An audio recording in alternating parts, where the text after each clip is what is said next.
The news of another stay-at-home order can take a toll on our mental well-being. It also begs the question, could we have avoided the strain that opening and then closing the province has had on our mental health? One expert says a little notice would have gone a long way.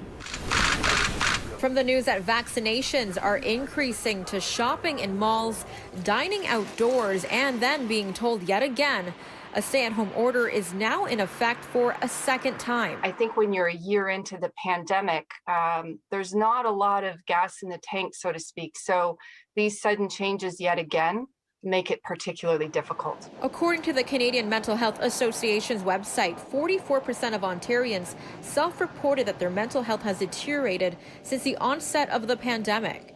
67% of those with a pre-existing mental health condition reported high levels of anxiety and worry, up from 63% from last year. What's particularly difficult now, though, I would suggest, is that people do well when they can plan and when they know what to expect. So having sudden changes is hard on a lot of people, particularly those with young children at home. Mental health experts have said over the past year there has been a heavy strain on the mental health care system due to the pandemic and long-lasting lockdowns. For every segment of the population, they're struggling somehow, and we're all grieving. That's the reality. We're grieving what we're going through. We're grieving as communities, as families, as friends, missing those typical things that we would do. So it's very symptomatic. Experts say the demand for mental health resources has never been higher.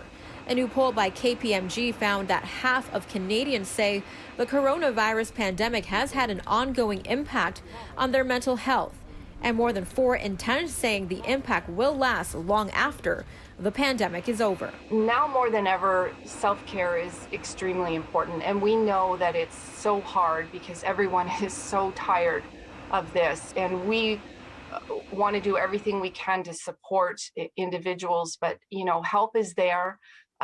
Please reach out. Officials with the Canadian Mental Health Association say that the mental health needs of all Ontarians need to be considered in any future reopening plans.